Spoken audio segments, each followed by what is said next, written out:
హైదరాబాద్లో real estate పుంజుకుంటున్న సంకేతాలు వెలువడుతున్నాయి. తాజాగా ప్రముఖ investment banker Sarthak Ahuja Hyderabad real estate గురించి పలు ఆసక్తికర విషయాలను పంచుకున్నారు. ఆయన లింక్డ్ఇన్ వేదికగా పోస్టు చేస్తూ హైదరాబాద్ రియల్ ఎస్టేట్ గురించి కీలక విషయాలను వెల్లడించారు.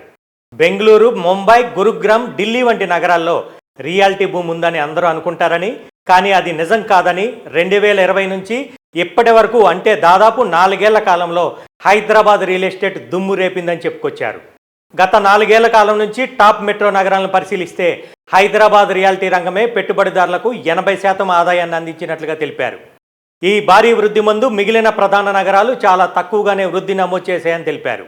ఆయన తెలిపిన వివరాల ప్రకారం హైదరాబాద్ రియాలిటీ 80% రాబడిని అందించగా రెండవ స్థానంలో నోయిడా 70% రాబడిని అందించిందని చెప్పారు.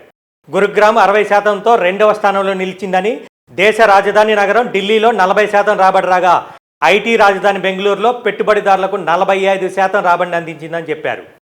భారత ఆర్థిక రాజధాని ముంబైలోని రియాలిటీ రంగం పెట్టుబడిదారులకు కేవలం 40% రిటర్న్స్ మాత్రమే అందించిందని, ఇక కోల్కతా 25% వరకు ఆదాయాన్ని అందించగా చెన్నై అత్యల్ప స్థాయిలో 20% మాత్రమే రాబడిని అందించిందని అహూజా చెప్పుకొచ్చారు.